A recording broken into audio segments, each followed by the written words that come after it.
ఐబొమ్మ రవి కేసులో మరొక big twist నెలకొంది. ఆయన అరెస్ట్ తర్వాత చాలా మంది అభిమానులు సంపాదించుకున్నారు.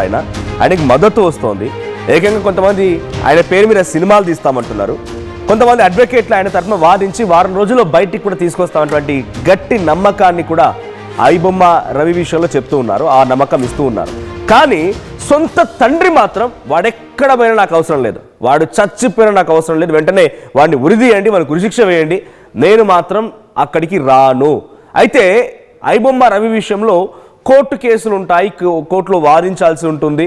దీంతో ఒక అడ్వకేట్ ఏం చేశారంటే, ఆయన ఎవడైతే నమ్మకం కలిగిస్తున్నాడో ఐబొమ్మ రవిని బయటికి తీసుకొస్తాను రకంగా చెప్తూ ఉన్నారో, ఆయన వెళ్ళిపోయి ఐబొమ్మ రవి తండ్రిని ఓ సంతకం పెట్టండి, ఈ సంతకం పెడితే నేను కోర్టులో దీనిపైన వాదనలు వినిపిస్తా, లేకపోతే ఐబొమ్మ రవిని బయటికి తీసుకొస్తానంటే, లేదు వాడి జైలు నుంచి బయటకు తీసుకొచ్చేందుకు ఎటువంటి ప్రయత్నాలు చేయకు, నేను ఎక్కడ కోర్టుల చుట్టూ తిరిగా, నేను అసలు రాను, నాకు ఆరోగ్యం బాగాలేదు, నాకు ఆరోగ్యం సహకరించడం లేదు, నేను కోర్టుల చుట్టూ తిరుగుతూ ఉండలేను, డైరెక్ట్గా వాడు చచ్చిపోయిన పర్వాలేదని రకంగా ఐబొమ్మ రవి తండ్రి అప్పారావు అంటున్నారట.